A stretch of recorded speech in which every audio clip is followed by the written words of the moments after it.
زمین پر پہلا قتل ہو چکا تھا۔ قابیل نے اپنے بھائی حابیل کا خون بہا دیا۔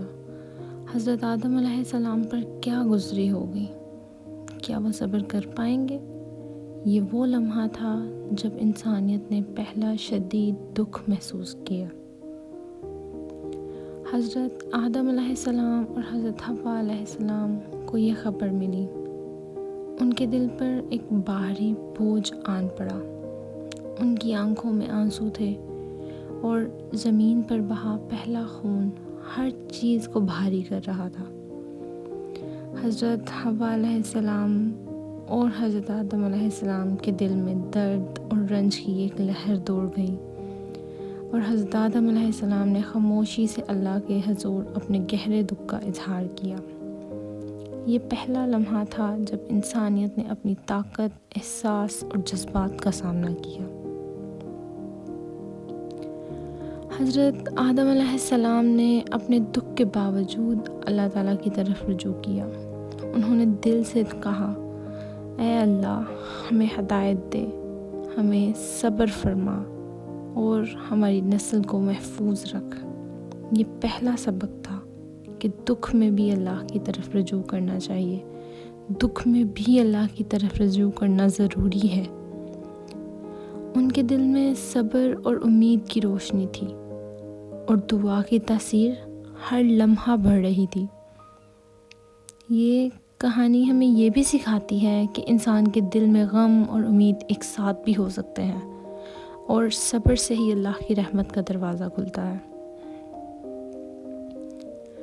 اللہ تعالیٰ نے حضرت آدم علیہ السلام اور حضرت حوا علیہ السلام کی نسل کو آگے بڑھنے کی توفیق دی۔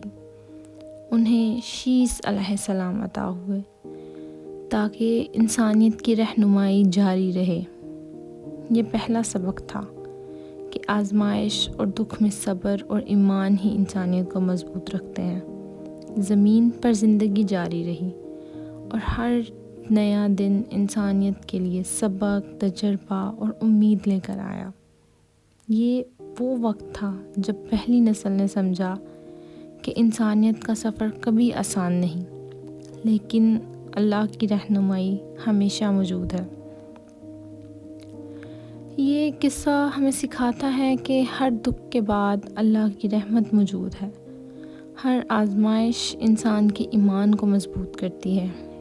حسد اور نافرمانی کے نتیجے میں دکھ آتا ہے، لیکن صبر اور دعا، ان دونوں سے روشنی پیدا ہوتی ہے۔